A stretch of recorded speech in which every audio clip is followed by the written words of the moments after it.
The Ink and Paint Club podcast is intended for mature audiences. These guys can't go about like 3 seconds without saying a swear, so, listener discretion is advised. Yeah, I got second, so I did not win the match that I was stuck on, but... That's okay. Can't win them all, right? No, and I would say that I lose more than I win, but I do win a good chunk of them. Yeah. I can usually get in the top 20 pretty easily. I managed to get second the other day, but I think I've only gotten a maximum like one time. I'm not the great tester master I think I am. There's another one just waiting there for you to firmly grasp it. Firmly grasp it!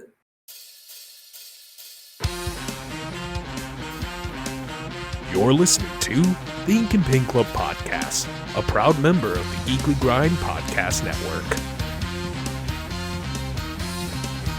Hello, everybody. Welcome to the Ink and Paint Club podcast for this week. My name is JD, and joining me is Matt. Hey, Excelsior, true believers. Oh, he's dead. And Gary is here.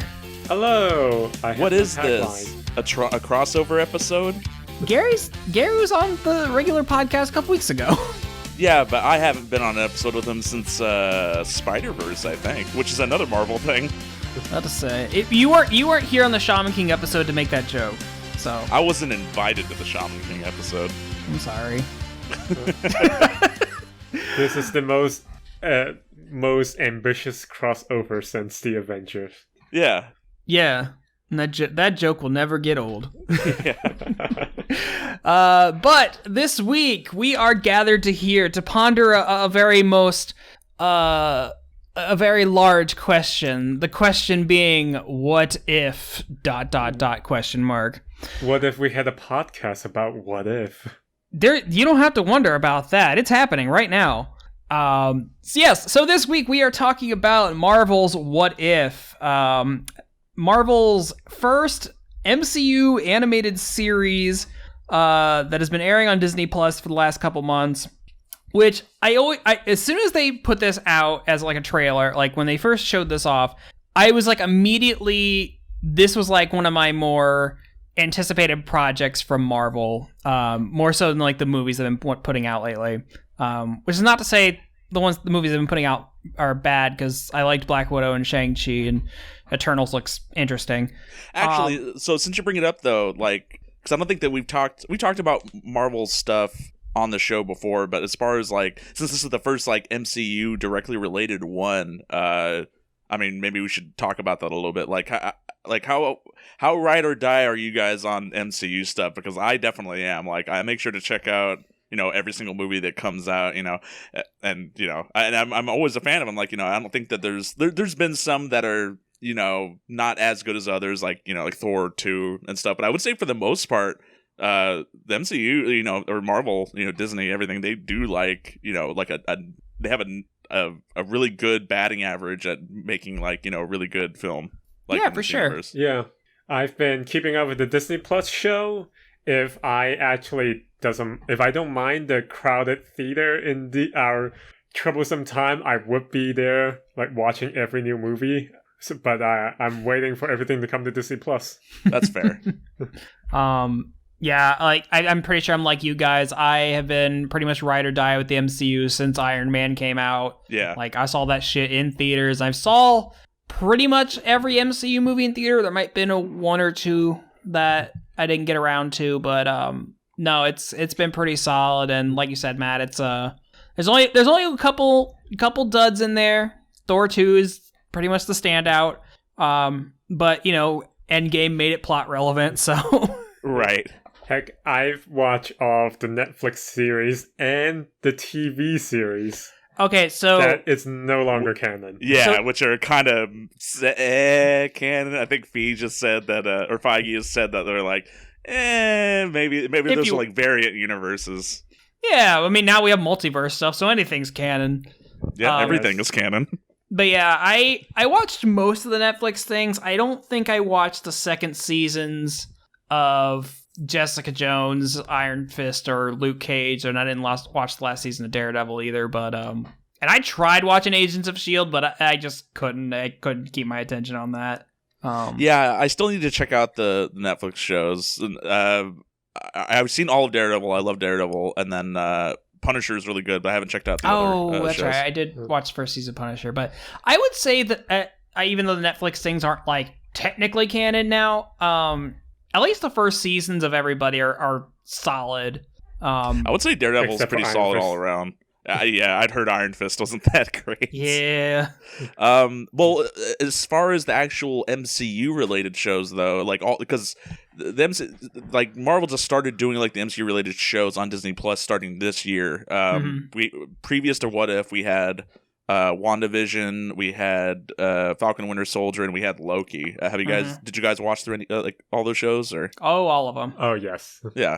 No, and I would say they're all like they're great. They're all so distinct from each other. Like Falcon and Winter Soldier is the only one that kind of like is more traditional. It's a more traditional, like Marvel type movie, and then you've got like some really experimental stuff with like WandaVision and Loki, and I mean, they're all great. I love them all. And now that we have Hawkeye coming up, which have you guys seen the trailer for that? Because it just looks like Die Hard. I want to see the Roger musical. Forget Hawkeye. I want them to just produce a full-length Roger musical. If we're lucky, they will, and maybe they'll make it like a special on Disney Plus. I would love to see that too. Yeah, it'll be like when they put Hamilton up, but it'll just be the Steve Rogers musical. Yeah. But yeah, and then there's some other MCU stuff still slated to come out this year. We've got The Eternals coming out in November, and then we've got Venom 2 just recently came out, which is MCU adjacent. There's some stuff in there that kind of does make it more relevant, but then and then we close out the year with Spider-Man, which man, it's a hell of a year to still be involved with the MCU stuff, because I know a lot of people dropped off after like Endgame.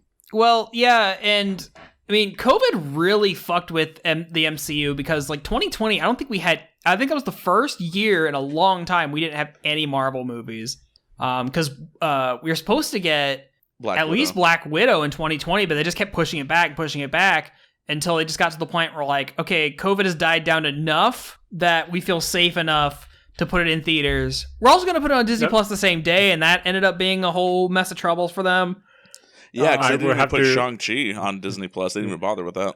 I will have to correct you. It's not they feel like it's safe enough to put it in theater. It's that they feel like they wouldn't get a backlash to put it in theater. Yeah. No, true. Yeah. But yeah, so this year and next year is just going to be an onslaught of Marvel movies. Like, I think we got 5 this year and 5 next year. Yeah, I think it's Doctor Strange next year. I think maybe Guardians 3 like way later in the year. Wait, are we getting a Guardians Christmas special? Yeah, holiday special. We are. I'm not sure when that's supposed to come out. Is that live action? Because I feel like is. Just from the sound of it should be animated. I think it is. I think James Gunn is actually. I think they're filming that at the same time they're filming the new movie. Guardians 3, yeah. Yeah. So to answer your question, next year we are getting Doctor Strange in the Multiverse of Madness, Thor: Love and Thunder, Black Panther: Wakanda Forever, The Marvels. And actually, that's it. I think Ant-Man got pushed to 23. Yeah. But yeah, just coming up after Hawkeye, we have a Ms. Marvel show. We have Moon Knight, She-Hulk, Secret Invasion, the Guardians Holiday Special, Ironheart, Armor Wars, and there's a Wakanda show being worked on. So they've got a lot of irons in the fire. Yeah. Leading back to the animated shows... going back to Loki really quick, is that I wish we have other type of medium depiction in the show. Like, have an actual animated Loki in What If style. Oh. That would have been cool. Yeah, that would have been fun. Yeah. But, so I guess circling back to, the topic at hand here, honestly, Marvel is obviously gearing up to really start pulling some multiverse shenanigans. And What If, I feel, was done and put out when it was basically to be a primer for audiences. Like, okay, we're gonna get used get you used to what the concept of multiverse is. That way, when our next few films start really fucking with it, you're not going to be as confused. Yeah, because I mean the last couple of MCU spoilers obviously for What If, but this is also going to be like spoilers for some other Marvel related movies and shows. So if you haven't like caught up on all your MCU stuff, definitely do that first. So in regards to the endings of WandaVision and Loki, basically lead to this What If even happening.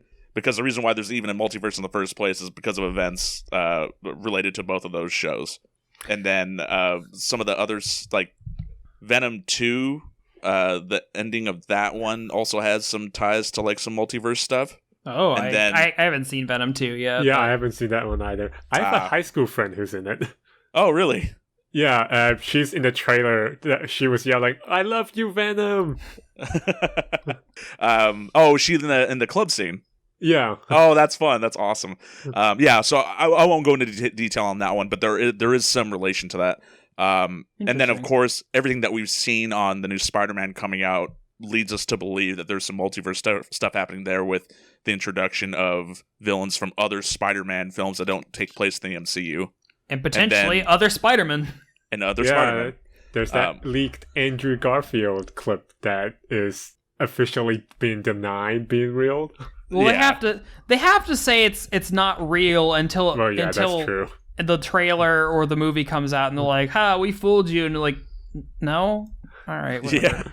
Yeah. And then just the whole existence of the new Doctor Strange film just being called the Multiverse of Madness. So they've definitely been leaning into this direction for a while. And then What If is kind of like the very first thing to take full advantage of it. But right. I don't think it's just from a narrative standpoint that they're preparing the audience for wacky shenanigans. I feel like it's also a corporate stance of kind of what the comic book side of the company has been doing. Is just testing the water of what will stick and what won't. Like just seeing what theme would work, what type of characters will work for the future. This is just basically a big giant marketing study, maybe. Audience engagement. Yeah, in some ways. Yeah, they're basically just saying, will audiences buy multiverse stories? And I think it's a resounding yes. Well, not just multiverse story, like just random wacky shenanigans that they could actually pull off as a standalone movie or show that have nothing to do with the multiverse, but it's just like say if a woman became Captain America, that kind of deal. Right. Yeah, and it's like, honestly, I think Marvel would really have to shit the bed. Pretty much, they can do whatever they want. They're kind of at a too big to fail kind of state at this point. But yeah, they would really have to shit the bed to like lose the goodwill from people. Like, I don't know, like, they always said like, oh, we're not gonna make a Black Widow movie because no one wants a female-led superhero movie.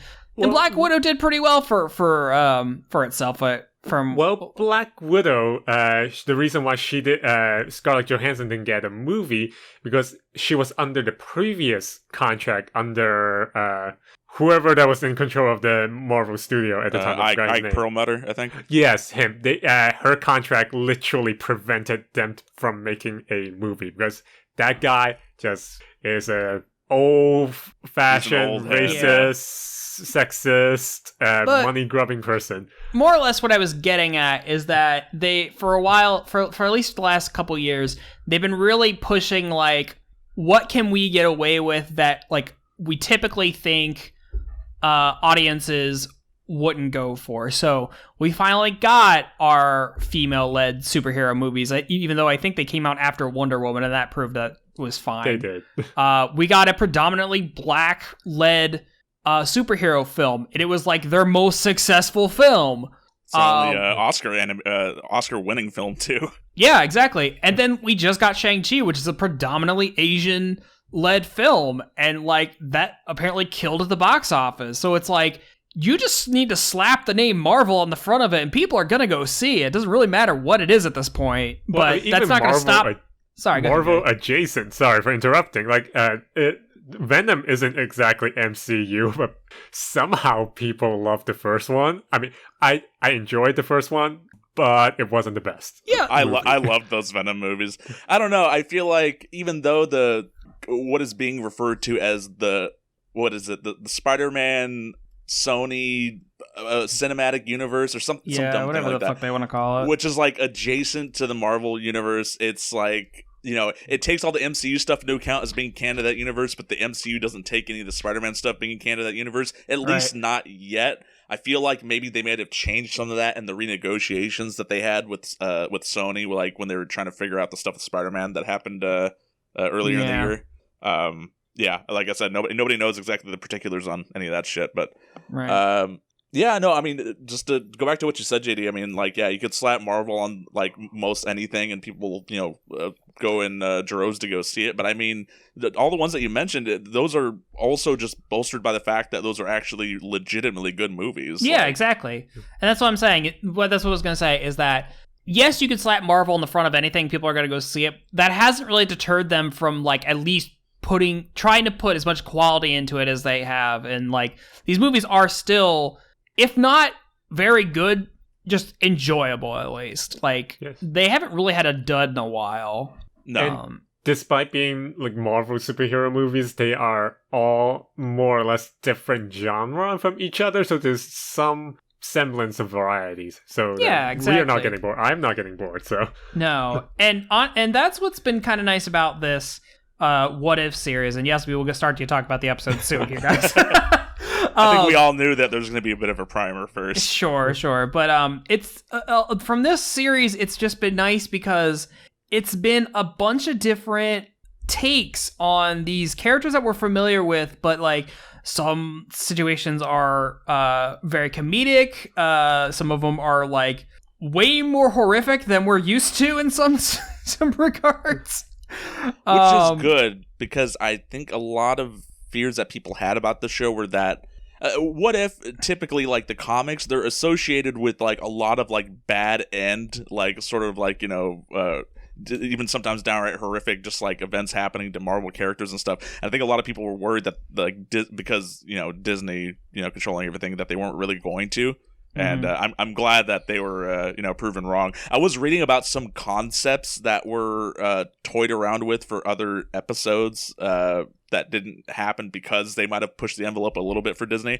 But I would say at least the stuff that we got in this season, some of the stuff that we got, like, you know, is it's really nice to see them kind of working outside of what we consider like the MCU like box, you know.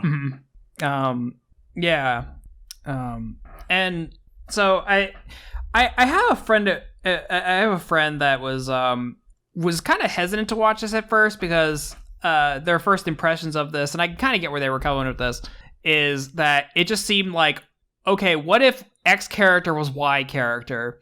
And it's like that for the first 2 episodes, but then after that, it quickly starts to like, okay, what if this entire scenario was different?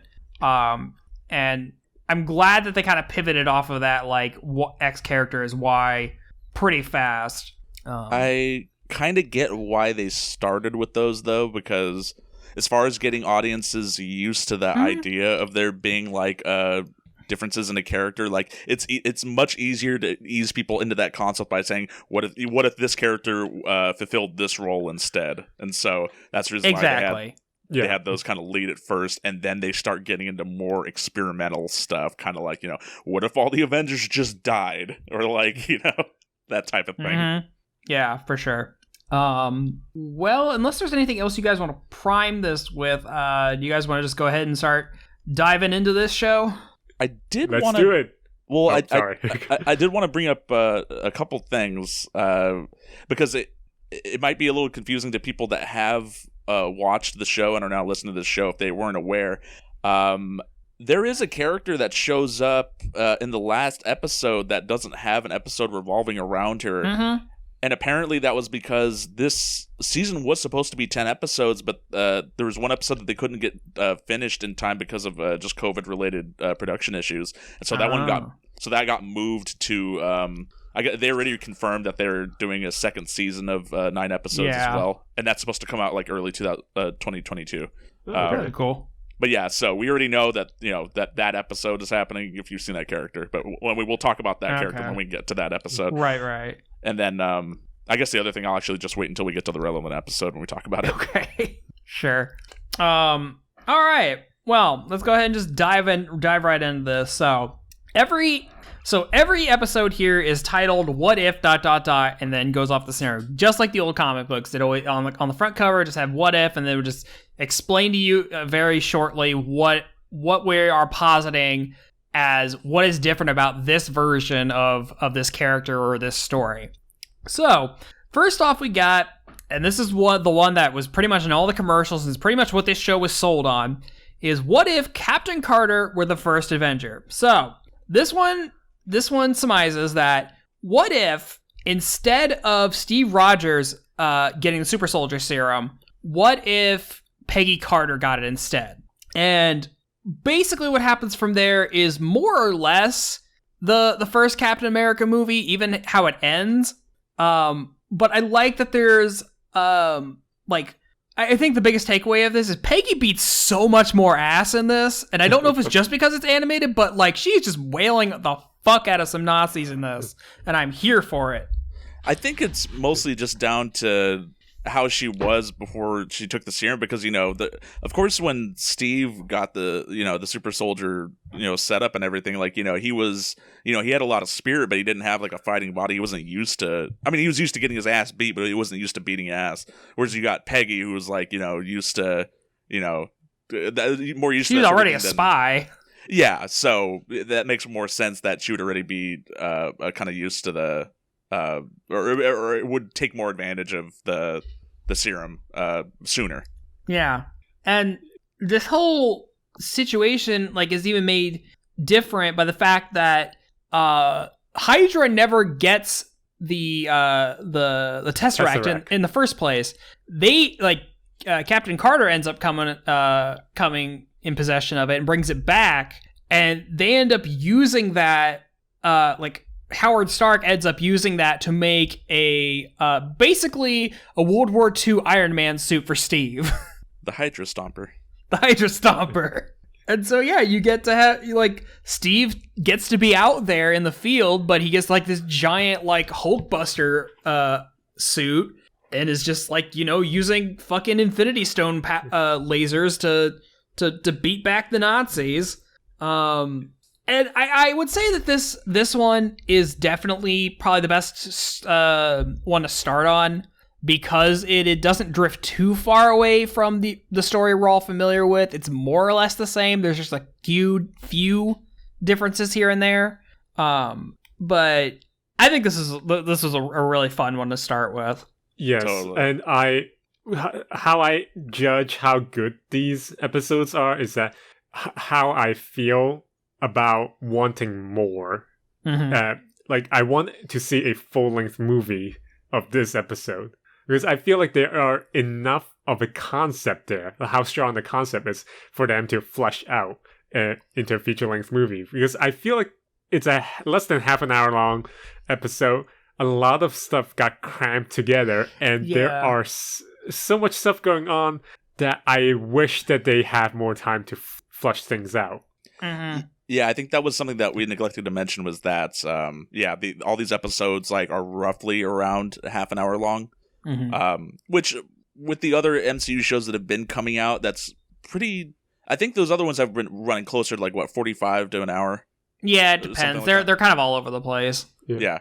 I kind of get it, though. It's an animated show, the animation. Yeah, that's what I'm saying. It's it's animation. Obviously, it's probably more expensive than the live action to do. Or just more cumbersome to do. So no, it's actually it's probably cheaper than live action, because you can get away with not having photorealistic imagery and special effects. So, I think. Well, actually, because I know a lot of the discussion is going to be revolving around the particular plots and everything, maybe we should take a moment just to actually talk about the the style and the animation, since it is a cartoon and everything. Right? Yeah, sure. Because it's very influenced by sort of 19 and that's why especially it fits for this episode in particular, is because the animation style of What If in as a whole is kind of influenced by like sort of early 40s 50s like sort of like Norman Rockwell-esque like illustrations and stuff. Yeah, it like a lot of it has a very painter kind of texture to it a little bit. It's like paintery but cell shaded at the same time. It's very like the art style is very interesting in this. And it's very hit or miss when it comes to representing the celebrities that they usually portray. Most of the time it's okay, but there's a few that like look a little off, or like I think the one that I feel the most strongly against is Natalie Portman's character, who I don't know if it's just because Natalie Portman or what, but her cartoon version, it looks very generic. Well, right. Natalie Portman, as pretty as she is, her facial features not too distinct, so that right. like especially compared to the male actors, there are less like pronounced feature that they could draw off of. Right, yeah. But I do wish that, since this is animated, I do wish that they actually be a little more exploratory in the style that they choose, because every episode have the same style.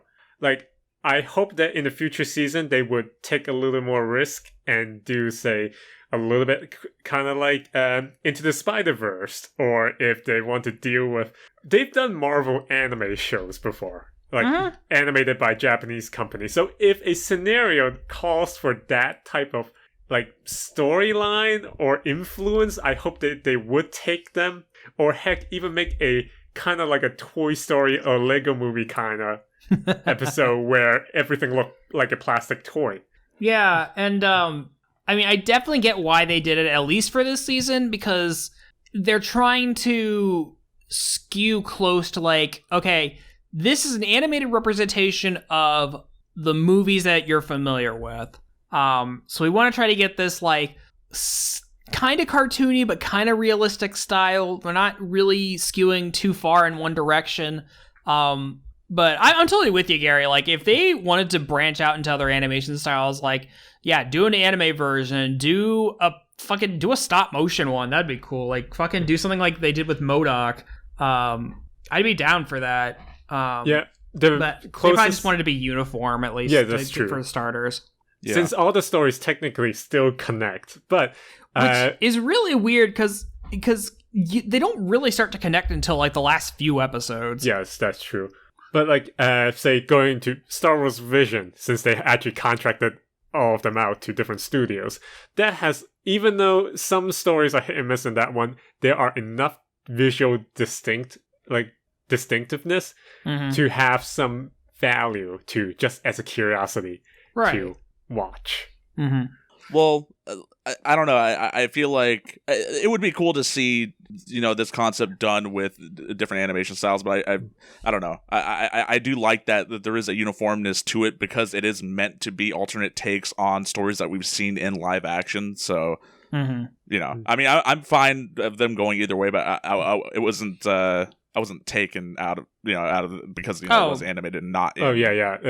It's just that there's a huge opportunity there for them to go wild. Yeah, like, they could go any direction with this from going forward. Yeah, like my take for if they into the Spider-Verse or the Far From Home movie is that if they want to, they can and should like bring out different elements of different medium into those movies. Like have a live action Peter Parker stick into a real a fully computer animated like we're gonna Roger Rabbit the fuck out of this. Listen, yeah, Roger Rabbit. We're already at this point in these movies where that's basically what is happening anyway. Have you seen behind the scenes shots of Endgame? Like everyone's on top of a green screen. Like, it is basically, we're at that point right now. Like, yeah. Roger Rabbit that shit. Bring in the PS4 version of Spider-Man, and even the Japanese mecha with a VHS filter. Well, the emissary all from in hell. the same scene. I know it's completely off topic, but I think if I remember right, on top of having 2099 Spider-Man, the next Spider-Verse, I think they did say Japanese Spider-Man with his giant mech suit is going to be the movie. Good. Emissary from hell. Hell yeah. Okay, so before we keep going on this, there is one thing that we completely glossed over to it, and is like basically the framing device to this. The Watcher. The fucking guy who narrates this entire show. Yeah, just sitting back with some popcorn. Yeah, so I like it for like the most of the time. We've seen the Watchers before. I think it was in Guardians 2. Because it was that scene with Stan Lee. Yeah, so you get to see the Watchers in live action. So we know what the Watchers are. So now we are getting the Watcher. Uatu. They just call him the Watcher. They don't actually give him a name in this, but obviously it's Uatu. Right, yeah, comic nerds know who he is. But yeah, he is basically frames every episode. He introduces every episode. I was basically reading that basically it's like how they introduced the Twilight Zone. Yeah, he's like the Rod Serling of the show. It's like, this version of the story, but what if this one thing was changed? How would that play out? And that's how he introduces every episode. As the season goes on, he becomes more involved in the story, I'll say, and we'll get into more of how that factors. But I like that he starts out as just like this narrator, just to us, the audience, but then becomes a more active participant in the stories. Yeah, like even just down to his presence, actually, because as the episodes go on, like you'll see him like in the skyline, like faintly visible, and then like as the season goes on, you'll see more and more of him be able to actually see his mouth like talking and stuff too, until you get to a certain point where like he actually does get involved in some of the proceedings in the episodes. But yeah, when we get to it, we'll talk about that. So I guess circling back to Captain Carter, Gary, getting back to your point from almost 10 minutes ago, I am totally with you in the sentiment that like I judge a lot of how I feel about these particular episodes about would I want to see more of this? And Captain Carter is definitely one I would love to see more of. I definitely think it sets itself up like I could see an entire series just set on her own adventures. Like I think you could do a lot with that. And the creators of this show have said that there's going to be at least one Captain Carter episode in every season, which I think is great. Which they kind of hinted at the last episode. Exactly, yeah. I'm down for that. That will be interesting because without spoiling too much about what happens at the post credits for that last episode, at least regarding some of the stuff that we see earlier in that episode, it does seem like the Captain Carter universe, like. And it's even like clearly apparent like from watching this episode because it follows almost like all the story beats from the first Captain America film. And so it seems like, I don't know, in that universe it seems like Captain Carter would more or less go through the same exact stuff that Steve went through. Like I imagine that in that universe, it's the same lineup of Avengers except with Cap and everything. I don't know. That'll be interesting to see them explore if they did confirm that they're going to be doing more Captain Carter stuff every season.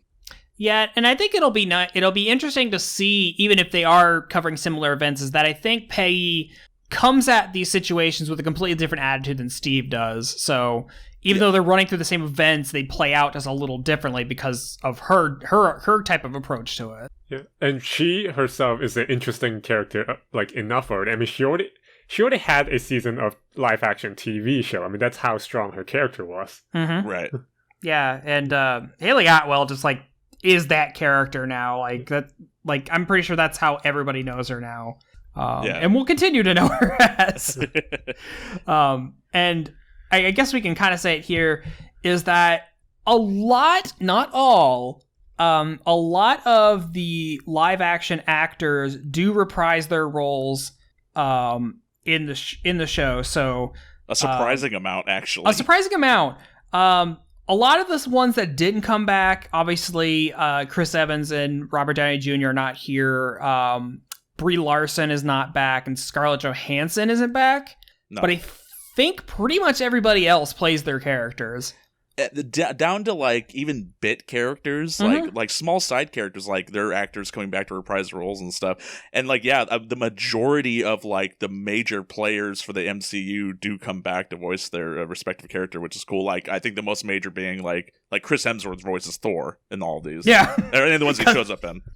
Samuel L. Jackson. Samuel Jackson's Nick Fury. Yeah. Jeremy Renner's Hawkeye. Yeah. Oh, Mark Ruffalo's the Hulk. Yeah. Yeah. Pretty much everybody comes back. Yeah. And I would say, like, even the replacements that they got for the characters, like, they do a really good job of, like, emulating, like, the voices. And even when there's some instances where it seems like they're kind of doing their own thing, I still think it's very fitting for that character.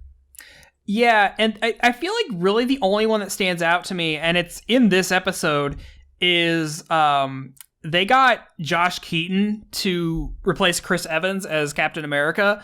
And I love Josh Keaton anyway, so I'm fine with him doing that, but I just can't unhear his Spider-Man voice coming out of Captain America. I don't know. I was able to... When I first watched the episode without looking at the voice cast, I thought that maybe they had gotten Chris Evans back for it, and I looked it up. Yeah, and seeing that it was Josh Keaton, I was like, oh, wow.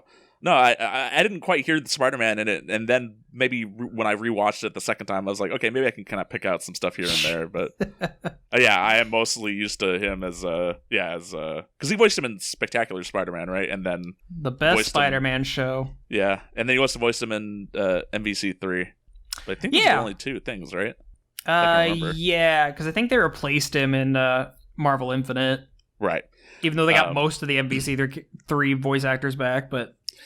There is one as far as the voice thing goes, because it's kind of like a weird roundabout thing that's really funny. So the Red Skull in Captain America, the movie, the first Avenger, was played by Hugo Weaving. Mm-hmm. When Red Skull shows back up in Infinity War and Endgame, it's not Hugo Weaving, it's Ross Marquand, who's probably more well-known for being on Walking Dead. But he's like a really well-known celebrity impersonator, too. And so they got him to fulfill Hugo Weaving's role in those movies. And so then now when they have Red Skull in this, they have Ross Marquand back reprising his role that he replaced Hugo Weaving in. So it's technically not like a replacement in the sense that a lot of these other what if castings are replacements.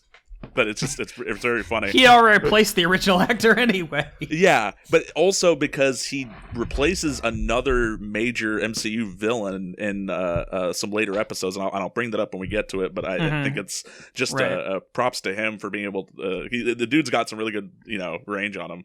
Yeah. And, but yeah, I wanted to bring up that specific voice thing too because I thought that was kind of funny. It's like just a weird cyclical thing. Yeah.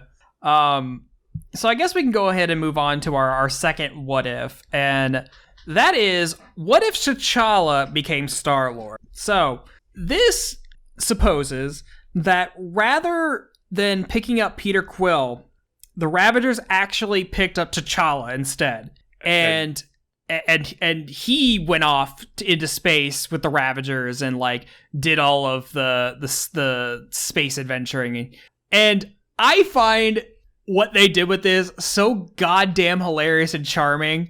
Everyone is better off. Literally everybody in the galaxy is better off with T'Challa being Star-Lord. This man, his biggest achievement by far is the fact that he talked Thanos out of genocide. Yeah. And he still think it was a good idea. Thanos still argue for that. But what is even funnier that he recruited him into the Ravagers. Yeah. And yeah, Thanos is he's basically trying to justify his plan to everybody he talks through the entire episode. I still had some very good points. It's not genocide, it was random. Yeah. Beyond that, yeah, we've got it's a Korath, Jimon Hansu's character from Guardians 1 gets recruited as well. Kraglin and Yondu both have... Go ahead. Well, I even like the spin on that opening scene from Guardians is because in the original version, Jimon Hansu comes in and he's like, Chris Pratt tells him he's Star-Lord. He's like, who? And this time T'Challa tells me Star-Lord. He's like, oh my god, it's Star-Lord. I love this guy. I do love that fanboy twist on him. It's really fun to hear. And he's like a fanboy through the rest of the episode too, and through the fight scene. That fight scene was great. Yeah, fanboying while fighting. Yeah, so beyond that, like, a bunch of the other differences in this universe, just from T'Challa being Star-Lord instead of Peter Quill. You got Kraglin and Yondu, like, both have all of their teeth still. Nebula, it only has, like, one cybernetic eye enhancement, and, like, the rest of her is still organic. I love she has her blonde interaction hair with T'Challa. Cha-cha, yeah. Gotcha. Drax, his family's alive, and he just works as a bartender. Yeah. And the big one is that because Thanos, like, isn't a villain anymore, the Collector, like, fulfills the sort of, like, power vacuum that he left. And the Collector's fucking yoked in this. Yeah, he is. And he can kind of beat some ass, not, of course, with the help of certain artifacts that he has, that's another fun scene, like, just seeing all the different MCU weapons, like, in his little locker that he keeps on, like, picking up, like, you know, Captain America's shield and, like, Hela's the Necro sword, like, helmet thing, right, all that sort of thing. But yeah, no, it's fun to see, like, this version of the Ravagers just, like, you know, tooling around, just because their whole ideals based on Robin Hood. Tight. Yeah. The Robin Hood in space, and I love it. Yeah, no, this is definitely, like, starting out with, like, the Captain Carter stuff is sort of like a way to ease it in, and then, like, this one, like, you know, taking the concept even further, where it's like, oh, okay, this is supposed to be kind of like the events of Guardians 1, but, like, it's changed, like, completely. Yeah, it's like just everyone in the universe is better off because T'Challa is Star-Lord instead. That's proving how incompetent Peter Quill is. Yeah, because he's just stuck working at a Dairy Queen now. Well, yeah, and that's what I find equally hilarious is the fact that so because Peter Quill never went out in outer space, Ego has to come to him instead of Peter going to him, and he starts the whole like fucking planet goo process that he did in Guardians 2. Yeah. And yeah, fucking why am I blanking on his name? Howard the Duck? Kurt Russell. Oh, Kurt Russell, yeah. Kurt Russell comes back for like 2 lines. Well, Ego does show up in a later episode too, I think. Oh, does he? Yeah, I think he shows up in the very last one when they're recruiting like all the different that's right. That's while right. they're fighting. Right. Okay. Yeah. But yeah, speaking of Howard the Duck, Seth Green does reprise his role as Howard the Duck in this and another episode too. Mm-hmm. And that's always fun. Yeah. Is there anything else you guys want to talk about this one? Yeah, I have a little dedication to Chadwick Boseman at the end. Oh, yeah, that's something we should probably bring up. Yeah, I did heard that they wanted to do more episodes regarding the Star-Lord T'Challa, but right. This is what I was getting at earlier. So I guess there was pre-production plans to do like an entire spin-off about Star-Lord T'Challa. But I think it was in such pre-production that I don't even think Chadwick Boseman was aware that they were doing it.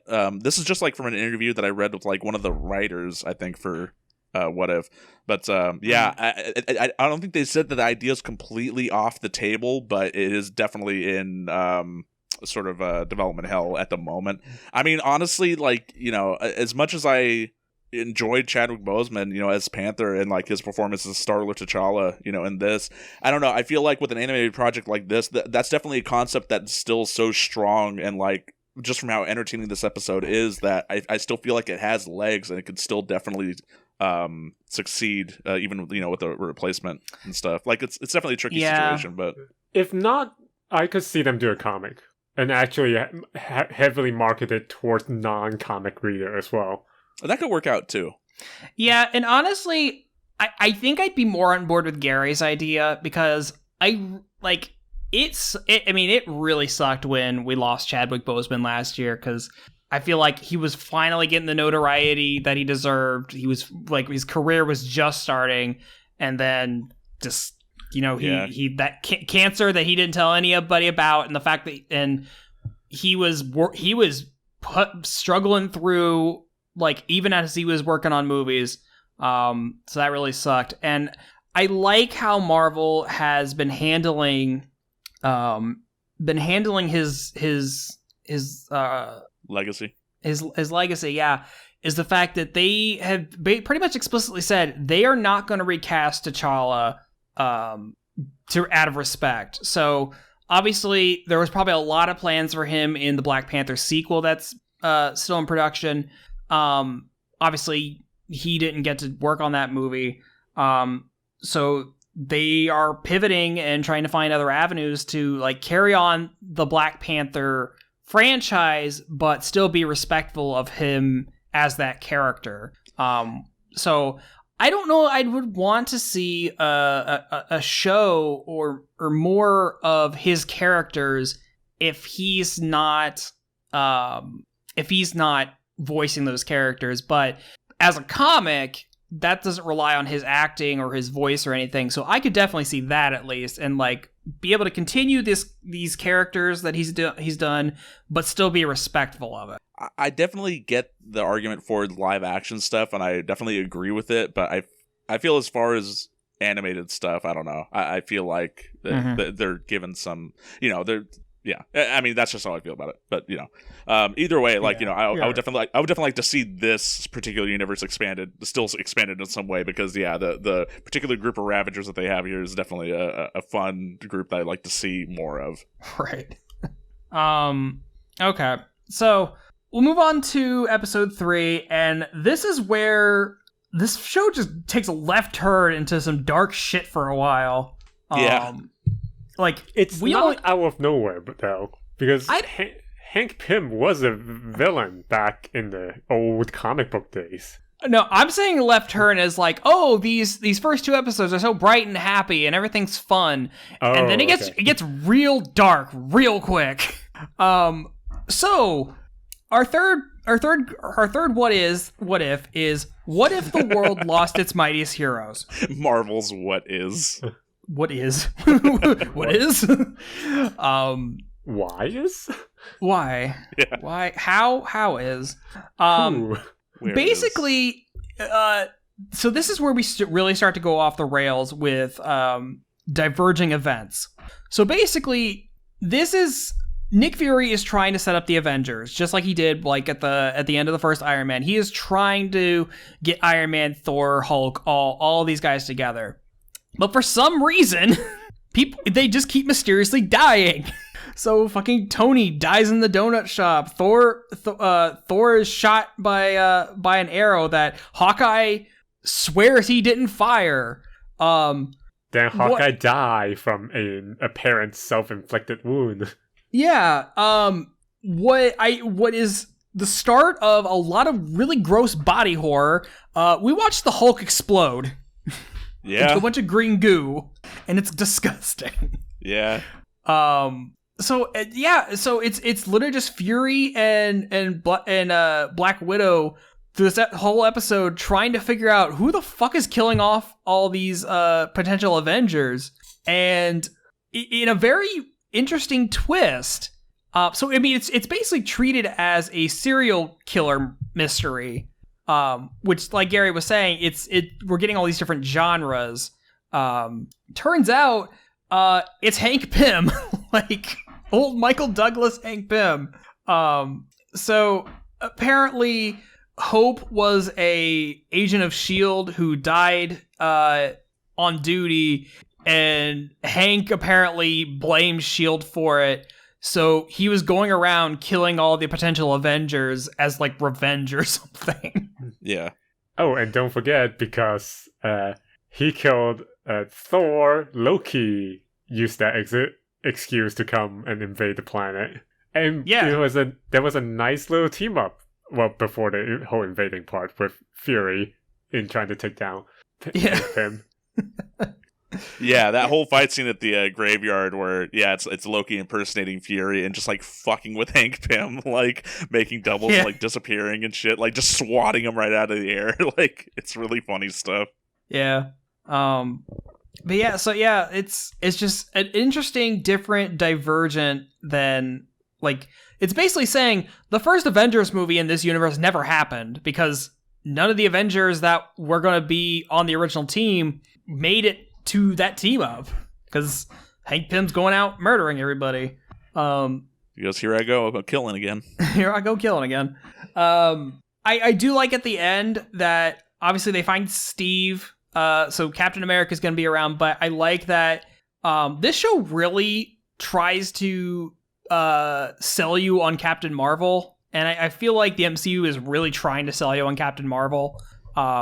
So basically, Captain America and Captain Marvel are like the founding Avengers this time. I think there's an explanation for that, though, because the showrunner is, I think her name is AC Douglas. Apparently, the reason why that she got the job in the first place was because she had done. I don't think that they ended up using it, but they still had her as like a potential to use for future Marvel projects. But I think she did like a treatment for Captain Marvel originally, and then that didn't get picked up. So I think she's a big Captain Marvel fan. So that's why you do see Captain Marvel popping up like here and there in this one a lot more than you think she would. But honestly, it does make sense within the realm of the MCU because Captain Marvel is supposed to be like the strongest person like in that particular universe, so it makes sense that like in a lot of these that they'd want to bring her into the fold and stuff. Yeah, and she's kind of like the first candidate even. Yeah, she was in the mainline MCU. Yeah, like if you watch Captain Marvel, you know that the Avengers Initiative was created by Nick Fury as a result of the Captain Marvel film. Like. Mm-hmm. Going on back and retcon and all that stuff. I don't think it's a retcon if that was... Listen, I mean... They're filling in the gap. You don't think that Feige didn't have like all this shit like planned like well ahead? Like I don't think he had that far ahead. I think he did. I think up until like Infinity War, I think he had a lot of this stuff planned out. That's the only reason why the MCU succeeded as it did was because that they were so tight knit and how everything was like associated with each other. I guess so. Yeah, but, I mean, it could be wrong. Everything after the first Avenger movies is very tightly planned. Mm-hmm. There are two certain elements about this episode that I found very hilarious. One is I totally forgot that Iron Man 2, the first Thor movie, and The Incredible Hulk all take place within like a few days of each other. I had completely forgotten about that. Barring the first Captain America, all the pre-Avengers, pre-first Avengers movie films all take place within a week. Yeah, it's so like that was probably the most eventful week in the MCU up until they started getting like alien invasions and stuff. Right. But then the other thing is, Coulson's crush on Thor, and this is really funny because we already knew that he was like a big like Captain America fanboy like in the first Avengers movie, but then it like kind of splinters off into like this man crush on Thor, who even in death he admires like, oh, he's rotting, but he still smells like lilac, or It's so dumb, but it's really funny. It's always good to see Coulson back every now and then. Yeah. Gary, did you have anything to say about this one? I don't know if you got to say anything. Sorry. Well, no, this is just really by luck how they managed to put just because how close the timeline is from the first phase of the movies, where everything takes place in a week. Because if that wasn't a thing back then, this episode probably wouldn't have happened. Mm-hmm. And I just find it's kind of funny in a lucky kind of way. No, yeah, I'm totally with you. I like that they took that. Okay, all these events took place in a week. We can work with that and make this whole murder mystery plot work because those events were so closely put together. Yeah. Yeah. So that one's I find this one intriguing. But yeah, it is where this series starts to get darker for a bit, and man, it just keeps getting darker.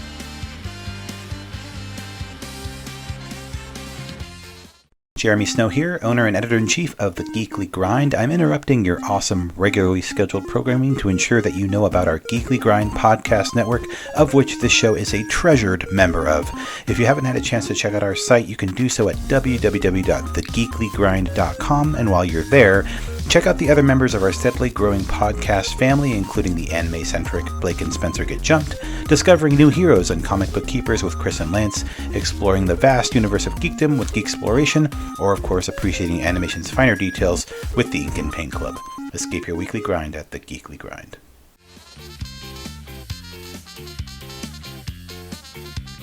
Our next episode is What If Doctor Strange Lost His Heart instead of his hands? So, this is more or less the story of the Doctor Strange movie, but instead of Stephen, in that car crash, he broke his hands. Obviously, he can't do surgery anymore. He can't be the grand surgeon that he once was.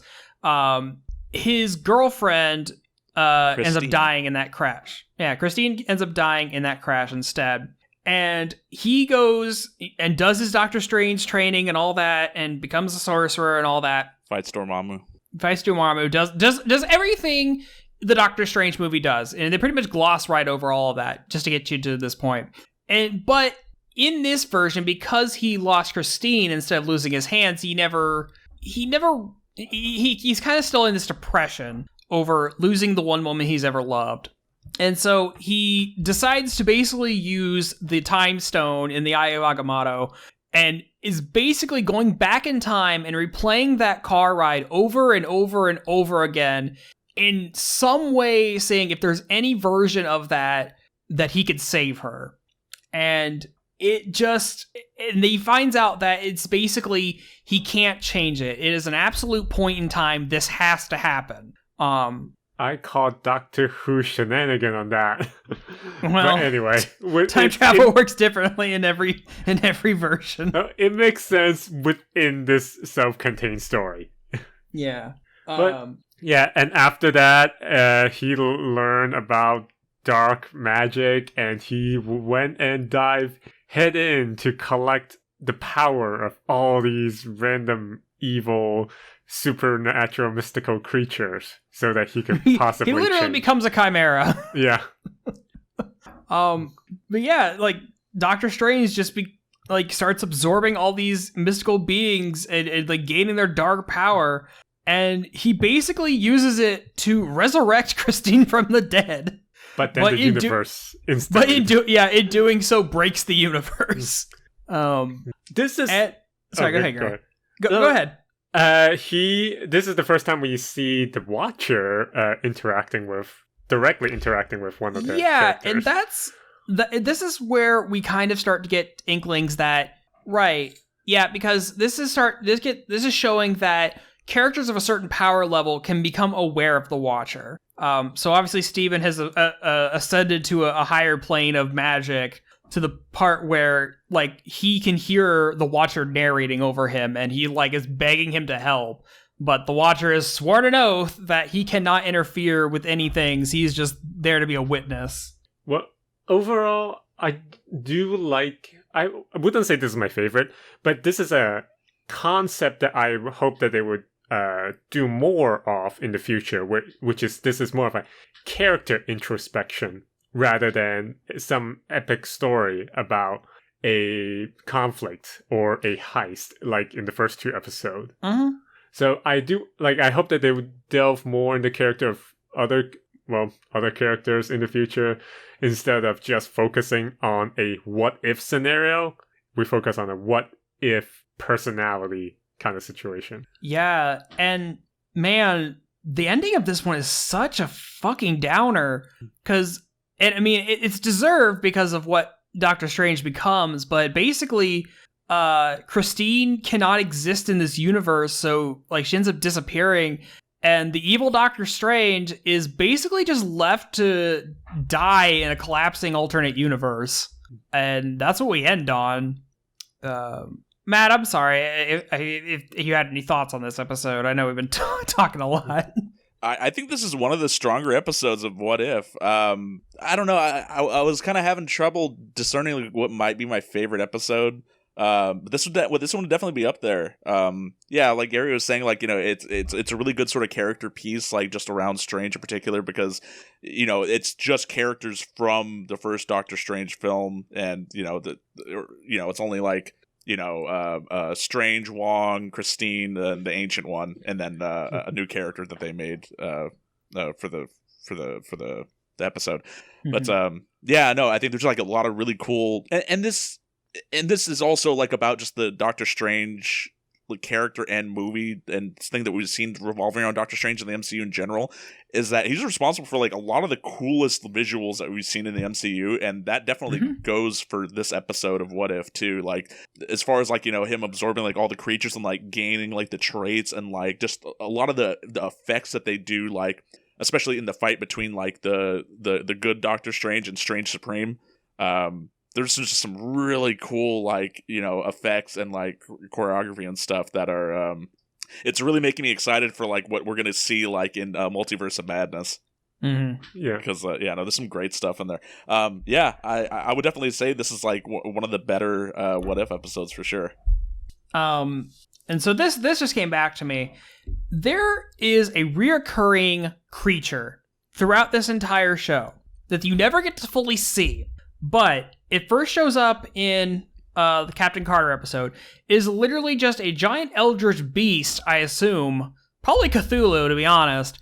I think a lot of people were saying that it might be Shuma-Gorath. That was my guess, and I kept waiting for them, like, okay, when's Shuma-Gorath gonna come out? Yeah. But all you ever see is like this mass of tentacles coming out of a portal. So like Captain Carter has to fight it. Doctor Strange tries to absorb it at one point. I can't remember if he was successful or not. He fails at first, and then that's why he starts like from little creatures first, and then moves on to bigger creatures, because eventually he does get that. Yeah, he starts with a fucking gnome, and then he calls the line at bugs, but he takes the bug's cape. Right. yeah. So that's another thing too, is that even with like how serious like this episode is, there's still some humor in it. Like there's those, and then there's a bit where he's talking to the librarian, and he was asking him what his name was, or he thinks that his name is Armani, because he's talking about like the suit he's wearing, and so he calls him Sorcerer Armani. And like then Doctor Strange's like, no, it's Strange, and then the librarian's just like, no stranger than any other name I've heard. Like, it's always a good gag. Yeah. I think they even kind of made that joke. I think it was an Infinity game. or Infinity game. What the fuck am I talking Infinity about? War. Infinity War, where Spider-Man's like, oh, hi, I'm Peter. He's like, hi, I'm Doctor Strange. Like, oh, we're using our made-up names. Yeah. I still love that joke. But yeah, no, definitely a solid episode. Oh, yeah, for sure. I really like the visuals in this. And I like, as much of a bummer ending it is, I like that it is very much a character study of like just one different thing can drastically change a character. And I think this really is a good example of that. It's just like, he lost his girlfriend instead of his hands, and like he was ready to wreck the entire universe. And he did. Just to get her back. And he did, and he paid the price for that. Yeah. Yeah, so that's a good one. Hey, speaking of body horror, oh god, I mentioned a while back. I love this one because all the rest of the ones before this and after this, actually present like actual questions like, what if Doctor Strange lost his heart instead of his hands? What if Captain Carter was the first Avenger? And this one's just, what if zombies? Yeah, so it doesn't make grammatical sense. What if zombies? So if you're familiar with the Marvel Zombies line of comics that came out about 10-ish years ago, that has a huge influence on this. So basically, this is positing that in the second Ant-Man movie, which introduces the quantum realm, which makes all the time travel-y bullshit in Endgame possible, basically, Janet Van Dyne, Hank Pym's wife, went into the quantum realm accidentally ages ago, and they tried to go in there to pull her out. But instead of her coming out and, being all fine and, becoming one of the team, she apparently contracted some kind of quantum disease, which basically just turns her into a zombie. And that basically just kickstarts the zombie apocalypse. Yeah, right around when Infinity War starts, because this starts off with Hulk getting transported back to Earth from the ship that Thor and Thanos and all of them were on. So basically, the events of the Marvel Universe up until that point are pretty much the same up until Yeah, that point, and then like fucking zombies are taking over the earth. Yeah, and then we basically just follow a very ragtag group of survivors through this whole thing. I love the selection of characters for this short. It's just a very sort of who's who. It's fucking Bruce Banner and Hope Van Dyne. It's Spider-Man. It's Bucky. It's Okoye, I think is how you pronounce her. Yeah. The badass Wakandan warrior lady. Sharon Carter is here. Happy Hogan and fucking Ant-Man's friend Kurt. Yeah. Who's the most random one here? I do love that they found a way to get Okoye in there because of people that don't know, her actor Denai Guerrera plays Michonne on The Walking Dead. So of course they needed to have her on this episode. It's great. Exactly.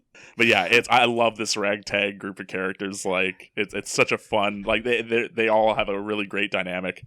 Yeah, and it's really like, man, they really play by Game of Thrones Walking Dead rules, and like anybody can die at any second. And they do, constantly. And retain their superpower. That's one of the major things that's different from all the other zombie stuff out there. Superpower zombie. And man, and the one thing, like, and they do not, like, shy away from gore on this. Like, I mean, this technically green ooze instead of blood, so it's okay. I mean, there's still some fucked up shit. Like, this kicks off with, like, Hulk, after he crashes into the Sanctum Sanctorum, coming out, and, like, you know, Thanos' heralds are coming to Earth, and, you know, Iron Man and Doctor Strange show up, and Hulk's like, oh, or Bruce is like, oh shit, oh that's awesome. You know, we're this is gonna be no problem. You guys are totally fucked right now. And it turns out everyone is a zombie and just starts eating alive Thanos' minions. Yeah, and then fucking the Wasp comes in and renders them down to skeletons with bugs. Why didn't she do that more often in this episode? Like, oh yeah, that seemed could like a solve really good way to get rid of the them. problem. Yeah. And speaking of Wasp, this is up there with watching the Hulk explode. So at one point they're on a train trying to get to this military base that potentially could have a cure. And fucking Sharon gets turned into a zombie. And the way Hope fucking deals with this is she goes inside Sharon and explodes her from the inside. And you just watch Sharon split in half and explode. And Hope's only takeaway for this is she's like, guys, I have Sharon all over me. Yeah, and that's what eventually gets her infected, too. Yeah, it's fucking gross. There is one thing that I do not like about this episode. Going back to humor. It's one thing... A different thing from the situational humor of the rule of like the previous episode with Doctor Strange, where it's just some funny thing happened to Doctor Strange. Over here, where in Zombie, is that all the characters are quipping and being funny. I feel like that's a disconnect from the situation. Well, if something funny happened to them, that's one thing. But their funny reaction to things, aside from, I guess, Peter Parker. So I agree with you, Gary. But on the other hand, I do like that they stop in the middle of a zombie apocalypse to have Spider-Man create a how-to video. About the apocalypse. The instructional videos are really good. With his and character. I like all of Spider-Man's little blurbs when everyone's name pops up for what they're known for. That makes sense with his character, but other characters feels like they're too quippy for this kind of situation. I don't know. I feel like they're just as quippy as... Like, I mean, you have Happy Hogan, you have Kurt, you have Peter... Yeah, like, I don't know, I feel like... And you get Scott Lang at some point. Yeah, later on you get fucking Scott Lang's head in a jar, like... And he just keeps making dad jokes the whole time. It's great, it's hilarious. I don't know. But I definitely get Gary's point that I do kind of feel like this gruesome, horrifying shit keeps happening, but there's all this, like, funny, quippy shit happening around it. And so, like, I do feel like the tone can be a little off sometimes. But for the most part, I'm kind of okay with it. I'm definitely fine with the contrast.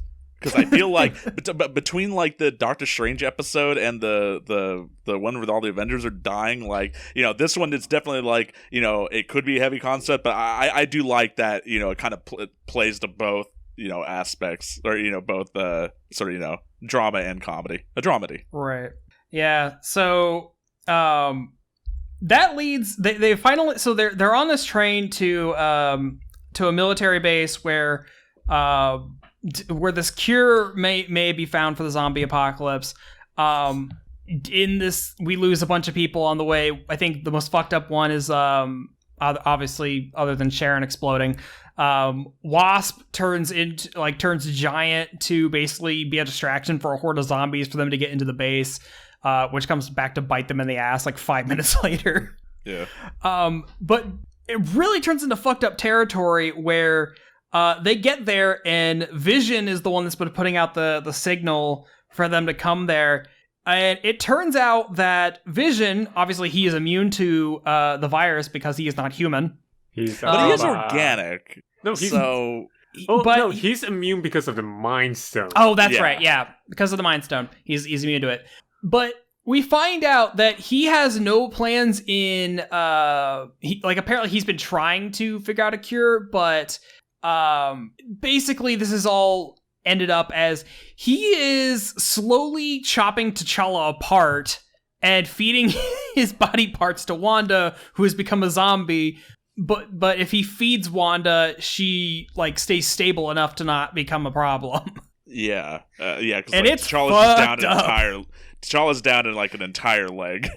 Yeah, and I was just watching a video recapping the events of the Marvel Zombies comic run, and that is very similar because Hank Pym in that version was doing the same thing to T'Challa, basically like keeping him alive, harvesting his bodies, but basically doing it enough so he could stay sane enough to like try to figure out what the cure is, right? Even though he's a zombie. Yeah, because the thing was, it wasn't that they couldn't cure the virus. It just depended on the individual, because Vision was able to cure Scott Lang, even though he's a head in a jar. But yeah, it was because Scarlet Witch's powers were just so great that it wasn't that none of the fixes were working. So I think it would be able to work on majority of people, I think. But I think Vision, you know, because of his relationship with Wanda, like, you know. And then that definitely they, you know, go into that as well. Like, you know, Vision's not human, so he doesn't quite grasp how what he's doing is horrific and not logical, or that he thinks that's the most logical thing to do. Well, I mean, they finally get through to him the fact that he kills himself to give Peter the Mind Stone, because that can hopefully, with the right technology, they can use it to end the zombie plague. So we are left with just Peter, Scott Lang's head, and what is left of T'Challa, our only remaining people.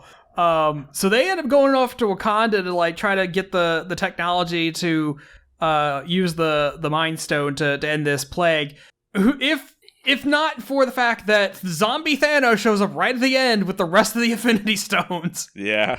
Ready to just like lay waste to this shit. And that's where it leaves us. And that if you thought the last episode had a bleak ending, I would say in what we saw in the few of the following episode is that Vision's laser is extremely powerful, and he could have just like side-swiped that entire horde outside of the base, and they would have been less of a problem before he sacrificed himself. Like, Vision's laser would solve most of the problem in the MCU, what I'm saying. There's one instance of this in a few episodes, and I want to make sure I bring it up. Yeah. Yeah. Yeah, this zombie episode kind of fucks me up a little bit, just because it's so fucking bleak a lot of the time. It's great. I loved it. Yeah. So the next episode, and this is one I kept waiting for, because I kept seeing it in the trailer, and I'm like, okay, when the fuck is this one going to happen? Because up until this point, Iron Man is one of the few characters that really hasn't shown up. Like, Tony Stark has not shown up much, if at all, in this. But he really gets his time to shine in episode 6, which is What If Killmonger Rescued Tony Stark? So, in this version, Tony never becomes Iron Man, because he is never captured by the Ten Rings terrorist group. He is actually rescued by Eric Killmonger, who is like in the army, is rescued before he can be captured. Yeah, he's a Navy SEAL. Thank you.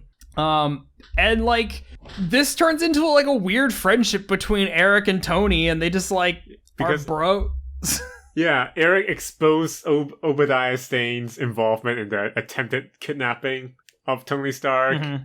So that basically gained his trust and everything. And they became like science buddy. They're science bros.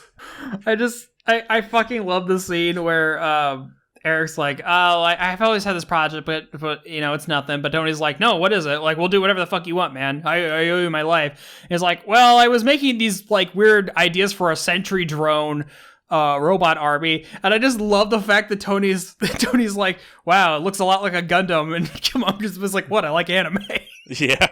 Which is actually pretty funny because Michael B. Jordan is technically in a mecha anime. Yeah. What was he in? Genlock by Mr. Teeth. Right. Okay. That's funny. I just like that he's just like, no, I want to make a legion of Gundam robots, basically. And Tony's like, yeah, fuck it, let's do it. That checks out. But yeah, it just kind of goes south because apparently it was just Eric trying to get close to Tony to use all of his technology, basically to go take Wakanda back over. Yeah, his motivation is still exactly the same as from the from Black Panther's movie. It just happens a lot earlier. And through different methods. Yeah. So he set Rhodey up and everybody up, and Rhodey died.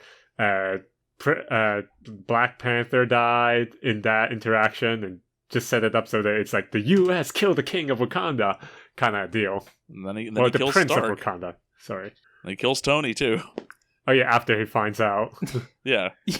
But yeah, then he like goes back to Wakanda and just like, hey, I'm technically the prince or whatever. Like, and like he gets back with his family, but he like fakes the drone invasion and then like turns it on the Wakandan people. But then he plays hero.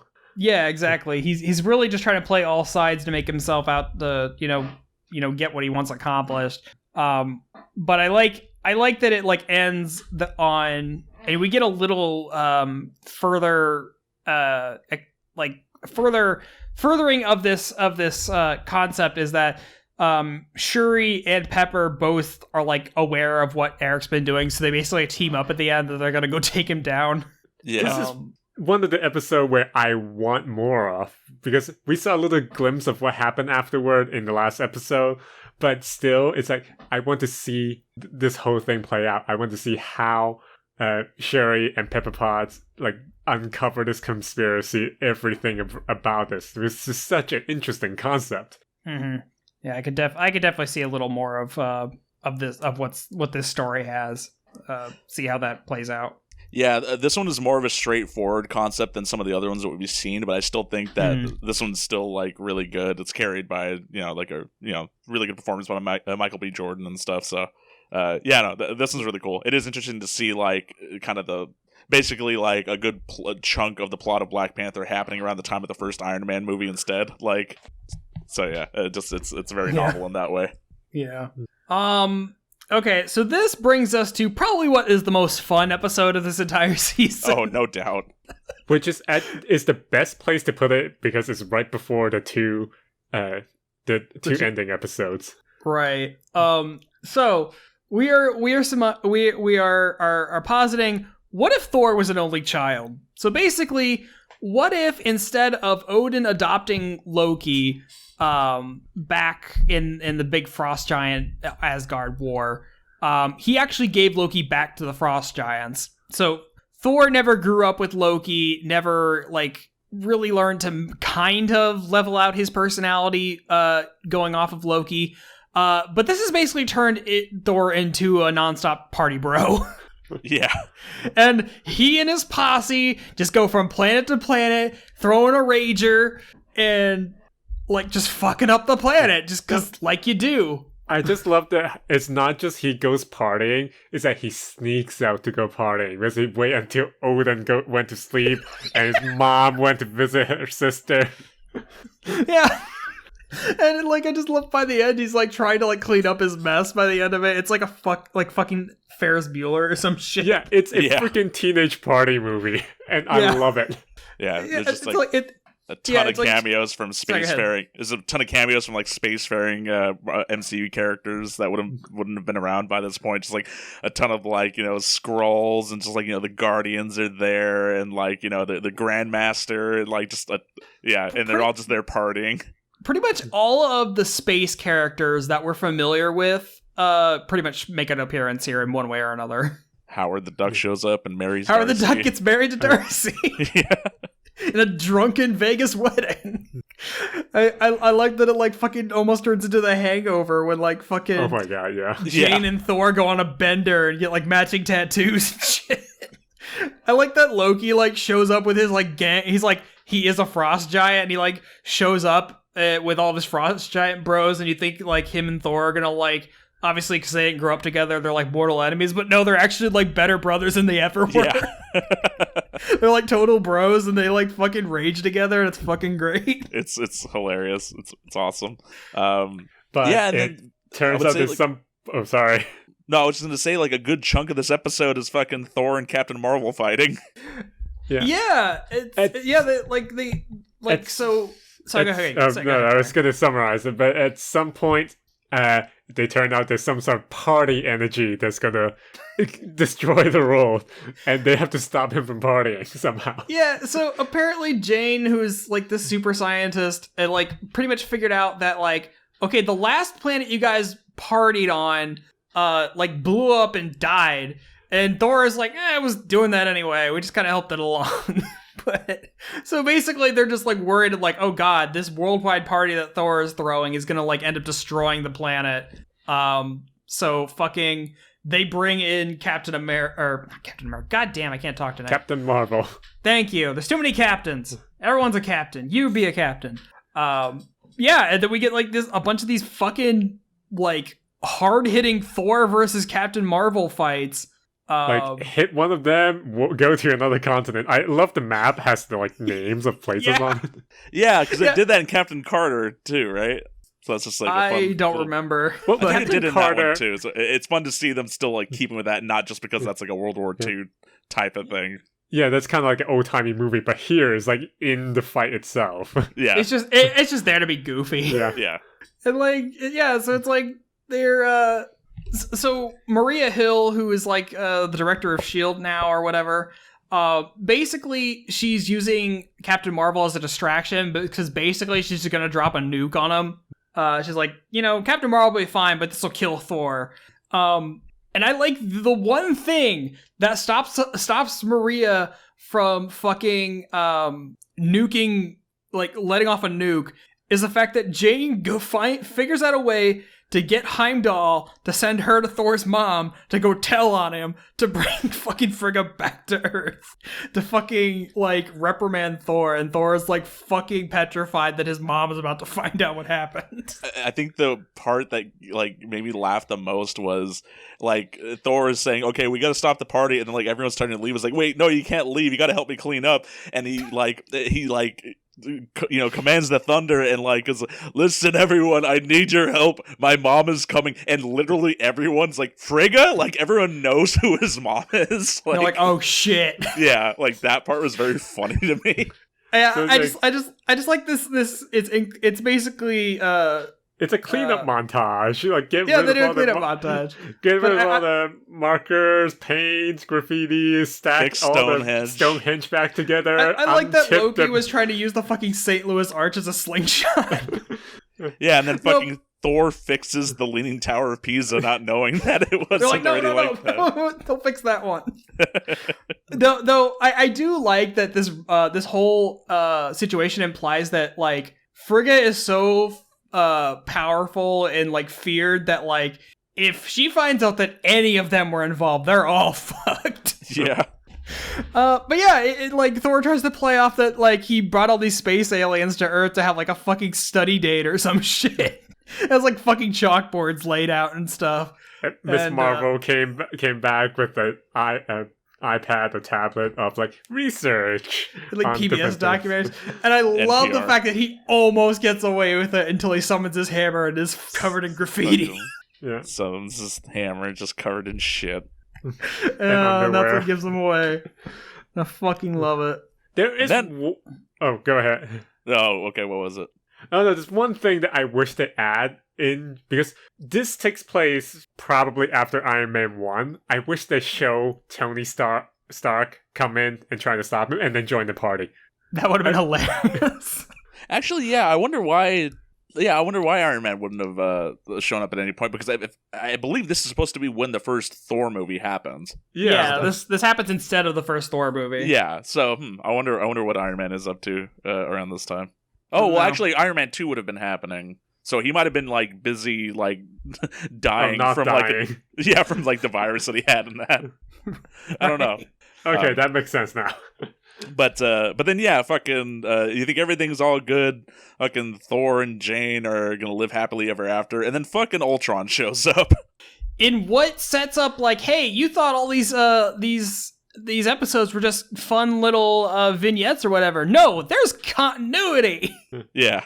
It's not just Ultron, it's Infinity Stone souped up Ultron with all the Infinity Stones. Yeah, I believe that they refer to him as Infinity Ultron. I think is this version of Ultron.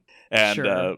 this was what I was referring to earlier when I was saying that it was funny that, Ross Marquand came back to do Red Skull after replacing Hugo Weaving, because he voices Ultron in What If. He replaces James Spader as Ultron, which is funny because a lot of people were saying, well, why didn't they just get what's his name, Paul Bettany, the voice of Vision, to do him? And it's like, well, it makes sense that he wouldn't voice Ultron, because the only reason why he has that voice is the Jarvis AI, and if Ultron was able to, well, I guess this is getting a little bit ahead of it, but yeah, the plot of the episode that comes after If Thor Was an Only Child is called What If Ultron Won? And basically what this is saying is, in the events of the second Avengers film, Age of Ultron, the body that is being made, the organic body that is being made for Ultron, which ends up turning into Vision, Ultron actually gets to, place his programming inside of, so he gets Vision's body as his own, and that completely fucks up everything for everyone forever. Yeah, I like that just this one change leads to a complete global holocaust. Yeah. The fact that the only two humans left on the planet are Black Widow and Hawkeye. Yeah, and it's just a nightmare on Earth. Just like everything has been taken over by Ultron. There's all these like Ultron drones everywhere. It comes to a point where, yeah, instead of just eradicating all life on Earth, Ultron goes on to eradicate the rest of life, like in the universe. Mm-hmm. And then from there, because he's one of the only conscious being left on Earth, he is able to perceive the Watcher, and the Watcher freaks out, and Ultron finds Like, him. wait, you could see me? Yeah, it's like, who is that? Who is talking? And like he discovers that, oh my god, there are more there's a multiverse out there, and that's when shit starts to hit the fan. So that's what then leads into the previous episode, where Ultron just decides, like, fuck it, I'm gonna go multiverse hopping, and I'm gonna destroy the entire multiverse, because I can. But yeah, then we're, like, left on Earth, where Black Widow and Hawkeye are, like, trying to find a way to stop Ultron, even though, like, at this point, like, what's the point? Yeah. And the Watcher, well, at this point, the Watcher was also thinking about interfering, because Ultron has already been starting to...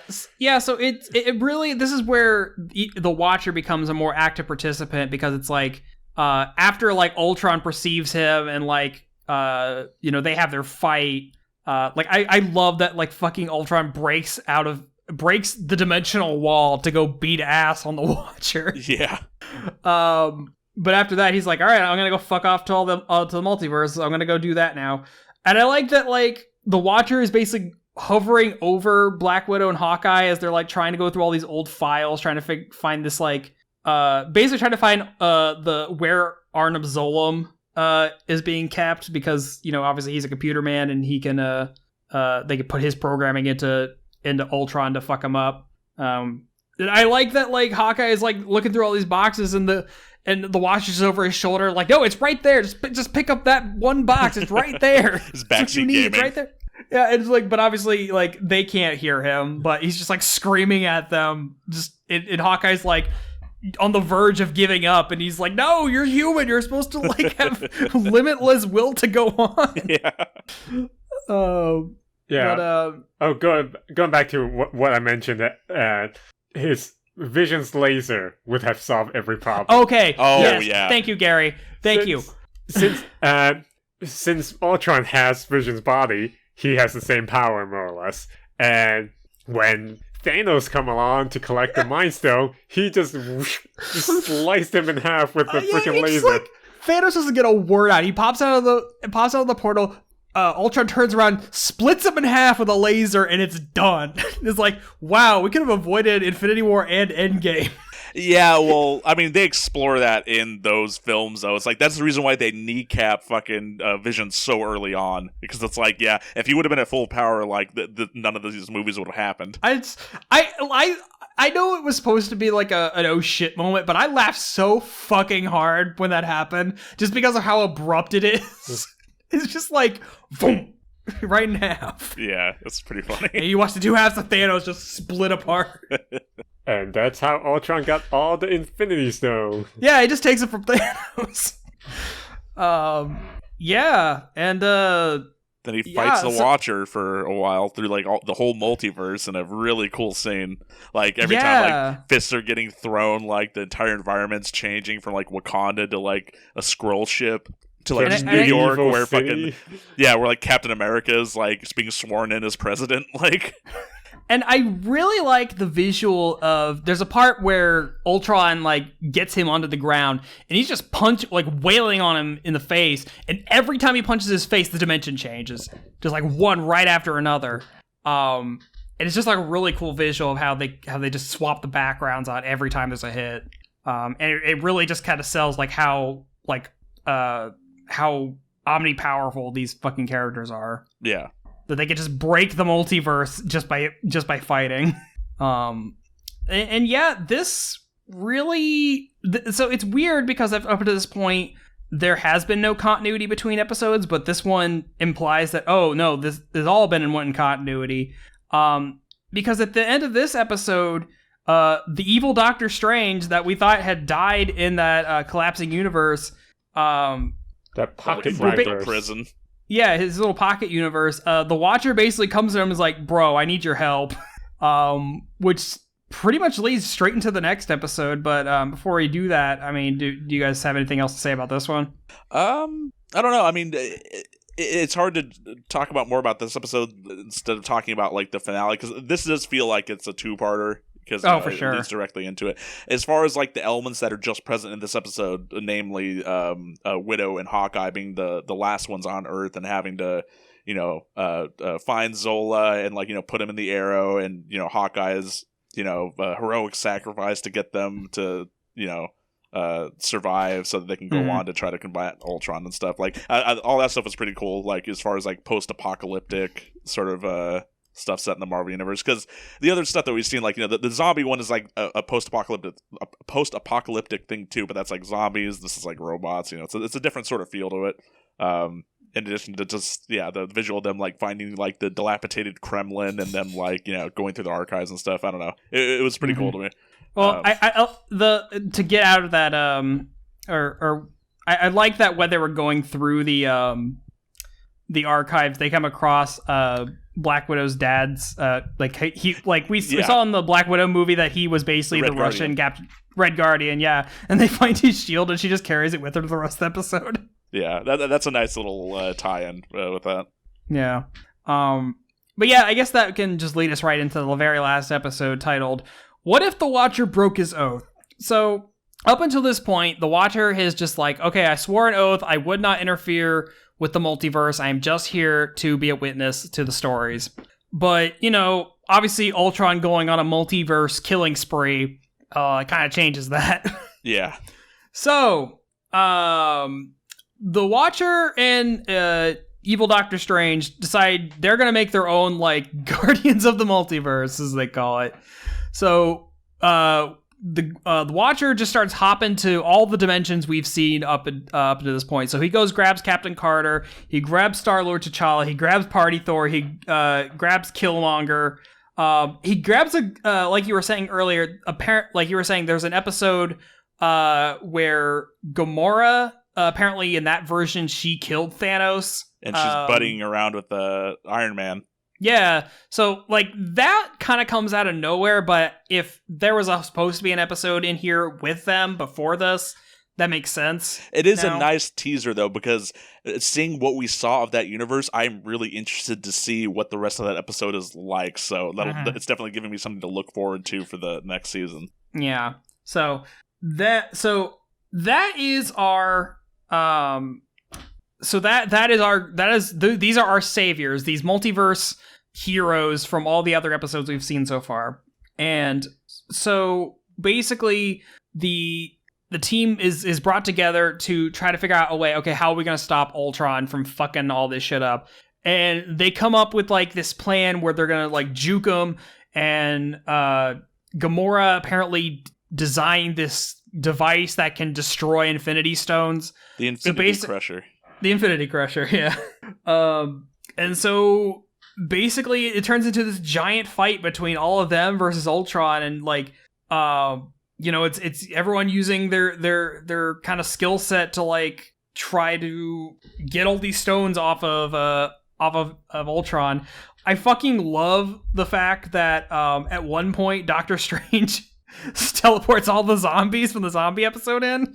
Yeah, so that's the cool thing about this, is that they're not just pulling in, like, one character from each of the universes that we've seen, because some of the universes that we've seen don't have characters to pull from, or they didn't, but they're pulling elements from it, because they pull the zombies from that episode, and then some of the other stuff comes into play later. We'll get back to that, but there's just, like, this huge fight scene between the Guardians of the Multiverse and Ultron. There's, like, just some really cool, like, beats in here. Like, I like Doctor Strange, like, duplicates endlessly copies of Mjolnir, and there's just, like, a bunch of hammers like flying around constantly. There is at a certain point, they all get transported to the universe that we just saw in the last episode, where Black Widow's the lone survivor, and so she gets pulled into the fold too. And then, like, once that happens, like, her with the Red Guardian shield and Captain Carter with, like, her shield, and they're just doing this, like, double team attacks where they're just constantly wailing on Ultron with the shields. Is, like, awesome. And then it eventually gets to a point where they're finally able to get Ultron down, and they're trying to use the Infinity Crusher, and as it turns out, that's or I guess the Watcher neglected to mention that each individual universe has, like, even just a slight differences to the point where the Infinity Crusher will only work on the Infinity Stones from that Gamora's universe, so it has no effect on the Infinity Stones here. I want to bring something up about this. So this is some weird, deep, esoteric lore. So, I'm pretty sure this is from the fucking Marvel DC crossover. And they tried to bring the Infinity Stones from the Marvel universe into the DC universe, but they don't work over there. And it is because that the Infinity Stones can only, at least in the comic continuity, the Infinity Stones can only work in the universe that they came from. So, I didn't think it made much sense that the fact that Gamora's Crusher can't break a stone from a universe the Crusher wasn't from, but why do the stones still work in another universe? I don't know. I'm not entirely certain on that. Yeah, because the fucking the Strange Supreme is, like, using the Eye of Agamotto, and, like, they're in a completely different universe here. Like, it's like, why can they use the stones, but they can't destroy the stones? That doesn't make any sense. I think the excuse they gave is that it's not tuned to that particular universe's stone. So that if it was tuned properly, then it would. Yeah, but you gotta find you gotta find, like, the proper resonance frequency to, like, rumble it to nothing. Like, I don't know. Just like a wine glass and singing really high pitch. Exactly. Yeah. But they eventually get Arnim into Ultron, and like Arnim tries to take over, or basically tries to take over, takes over the Ultron body. With Ultron down, Killmonger actually ends up absorbing the Ultron body and like all the stones, and then there's some weird back and forth that I still don't fully understand. Basically Arnim Ultron and Killmonger are like basically have the stones. They're basically pulling them back and forth with some energy or some shit. I don't know. Well, a tug of war. Well, yeah. Before we get to how this resolves, I mean, the thing with Killmonger was that he was saying that with the power of the stones that they could fix like all the problems with everyone's individual universe, which is in line with like kind of Killmonger's whole ideals that we've seen of him in that episode of What If and in Black Panther and stuff. So, I mean, I wasn't sure like what part of it like wasn't hard to. I mean, like what part of it didn't you get?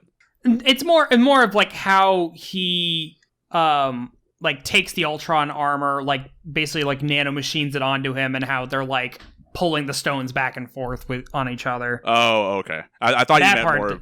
Okay. No, like I get his motivations, and I to an extent I'm kind of with him. I'm like, yeah, you have all the Infinity Stones. You can make reality whatever you want it to be. Why not fix all the universes? But obviously, like time, we saw in the Doctor Strange episode, like time happens in a certain order, in a certain way, which. Yeah, so obviously they can't do that, but this kind of ends up with Doctor Strange and the Watcher basically sealing Killmonger and Arnim in a pocket dimension, which then basically evil Doctor Strange's like, all right, I'll just keep an eye on these guys, and they're basically just in a little cube.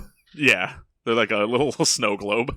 A little snow globe with them just in a tug of war for all of eternity. Everyone gets to go back to their original universes pretty much exactly the moment they left, so like nothing ever happened.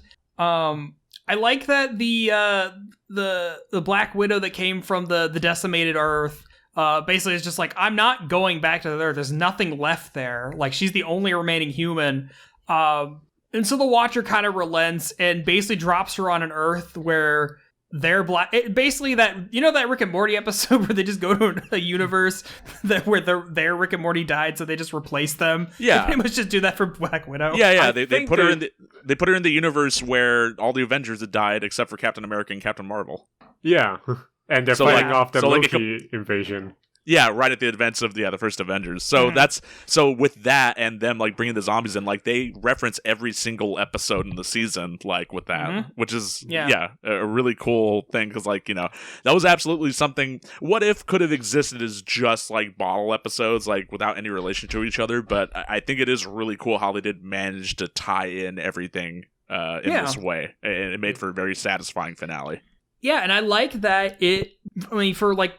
I'd say about 70% of this, it shows itself as like, yeah, these are just vignettes. They have nothing to do with each other. Just, fun little what if stories. But then we get the last 3 episodes and like, well, there's obviously we have the Watcher who is our through line through all these episodes. There's there's something else going on here. And I like how they all tied it together. Gary, did you have anything to say? I'm sorry if you haven't said anything in a while. No, not really, but I do have stuff to say about the whole series as a whole, and hopefully what we'll see more of in the future. If we're done with this episode, we can go with... Yeah, let's go ahead. Well, actually, there is the mid-credit... So this is the only episode that has the credits scene. The popular MC credits scene. Yeah. So at the very start of the episode, we saw Captain Carter in the beginning of the Winter Soldier situation. And then we end the episode with the mid-credits scene resuming what just happened in that little scene on the boat that's supposed to happen in the second Captain America movie, where she found the Hydra Stomper with supposedly Steve Rogers still being inside somehow. Yeah, they don't ever show Steve, but like Black Widow is basically just like, we found the Hydra Stomper, and there's someone you won't probably want to meet inside. So that's kind of implying that like Steve survived somehow. So I'm instead of guessing instead of the Winter Soldier, you have Steve replaces Bucky. Yeah, I'm wondering if guessing. that's because in the Captain Carter episode, Steve ends up dying instead of Bucky. No, but that's the thing is that he doesn't, because Steve is present at the very end of that Captain Carter episode. Is he? Yeah. Oh, that's right. God, sorry. I watched that episode like 9 weeks ago. Yeah, so you think that they would have followed that same story beat and just switched out Bucky for Steve, but they didn't. So that is interesting to see exactly, because the reason why Captain Carter ends up in the modern day of her universe anyway is not because she got frozen, it's because she ended up in a portal that sent her 70 years in the future. So, that's right. Yeah, because they fought the giant tentacle monster. So we don't see what happens with Steve and the Hydra Stomper. As far as we know, he's in the same place with Bucky and the Howling Commandos and stuff. So yeah, it'll be interesting to see if we are getting more Captain Carter stuff, exactly how Steve managed to. Well, it's not so much that Steve managed to survive. It's because even at this point in time in the regular MCU, Peggy is still alive too. But the fact that he's in the Hydra Stomper armor that they found and everything, yeah, that'll be interesting to see how that all happened. Right. It is a nice little tease. Yeah, but I guess now we can, Gary, like you were saying, we could kind of talk about how we felt about this as a whole. What I find that interesting with some of the story is that instead of asking what if other random scenario, is that at least when I watch it, it's what if more of this particular story. Because there are a few of the episodes where I want to find out more, and I feel like that's the good writing about it. Mm-hmm. And I also want, for the future anyway, that maybe have some episode that isn't just so action focused. Get a few more party Thor episode, but instead of wacky party, we have other situation going on, because I liked all those that particular Doctor Strange episode with the character introspection. What if Tony Stark survived Endgame and it's just him raising a family? It can be a subdued episode. Doesn't need to be that big of a action focused thing, but he could be sitting back with future event, but just more focus on raising Morgan.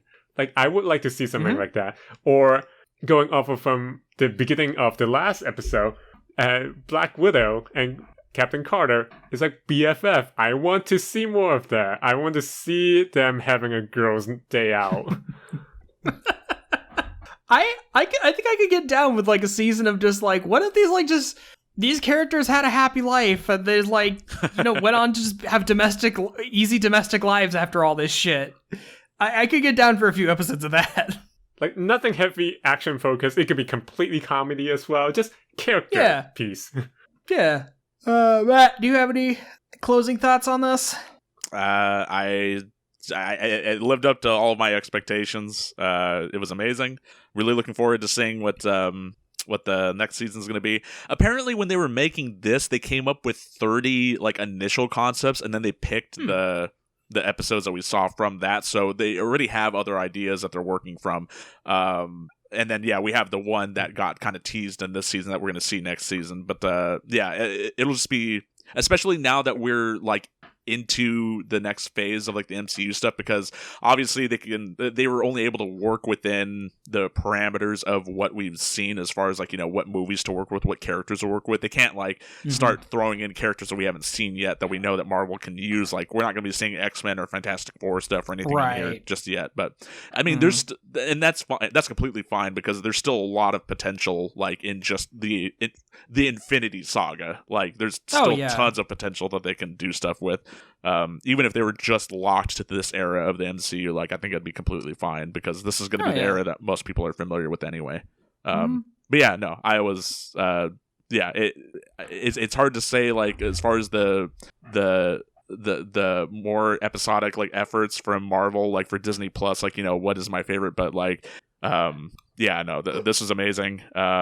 And I loved it. Yeah, that's just as simple as that. I'm a big fan of the MCU, so it's great to see the first MCU related animated project turned out this well. Yeah.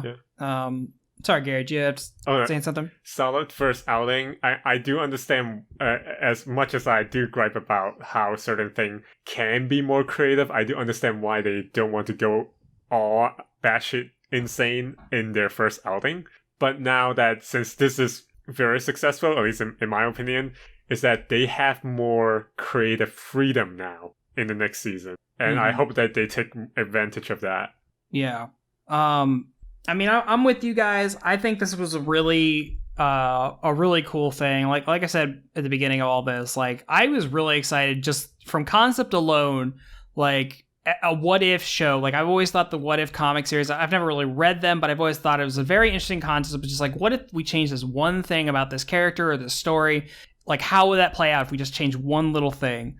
Just like this butterfly effect kind of concept. And like this show just like picked all these little things from all these movies that we're familiar with, and just like all these really interesting, sometimes funny, sometimes horrifying ways to change it up, so it just keeps you guessing. I'm here for it. I guess the only thing I can really say, and as more what I hope for the future, is I hope, and I don't know if there is anything with Sony of why they couldn't use Spider-Man more. I don't think so, because I think Sony only has movie rights to Spider-Man. I don't think they could do anything they want television-wise. I hope they do more with Spider-Man in the next one, because I really liked him being like this weird beacon of hope during the zombie episode, and I could just use more of that, even if it's not actually Tom Holland voicing him. Okay, actually, since you did bring up Spider-Man, I remembered one of the concepts that they said was a little bit too much for this show that apparently got pitched. Apparently, one of the ideas was, what if Spider-Man would turn into a real spider? Oh yeah, and it was like two body horror for to get away with. Wait, we saw Man Spider in one of the old animated show before. No, I want him in the MCU. It would have been great. Yeah. Anyway. Yeah, I hope. Yeah, I just hope they can do more with Spider-Man, because honestly, I really like Tom Holland's Spider-Man, and even if it's not him voicing his character, I hope they can do more with that character in an animated form. Yeah. Oh, actually, that was something. Sorry, one last thing related to Spider-Man. In that Zombies episode, that's the very first MCU mention of Uncle Ben that we get. Oh shit, you're right. Yeah, like there's an illusion in Homecoming where like we see, or not Homecoming, in Far From Home, where we see like a briefcase with Uncle Ben's initials. But this is the first time he's ever mentioned by name, which I found very interesting. I don't know why, but yeah, you're right. Holy shit. But yeah, no, weird. I definitely agree. It would be nice to see more Spider-Man in these TV efforts as well. Yeah. And just like there is an infinite amount of dimensions, there's infinite possibilities of what they could do with this show, and I'm excited to see what other creative stories they can pull out of this concept. So well, if you made it to the end of this episode, thank you for being such a trooper. I know this is a long one, but when we get on something good, it's good to like really dive into it like this, and it's a multiverse of stories. It's gonna take a long time. Yeah. All right, guys. Well, thank you all for listening. Let us know in the comments or on our social medias, like what your favorite episode, or what you think what other kind of stories they could do with this. That'd be interesting to hear everyone's concepts and theories. Your what if? Yeah, exactly. Fanfic galore. This show is glorified fan fiction. Let's not try to mince words here. Yeah, it is. Anyway, guys, thanks for listening. We'll catch you next time. See ya. Thanks for listening. You can find all the links to our social media pages in the episode description. Follow us on Facebook and Twitter, and join our Discord. You can listen to us wherever you get your podcasts. The Ink and Paint Club is happy to be part of the Geekly Grind Podcast Network. We'll see you next time.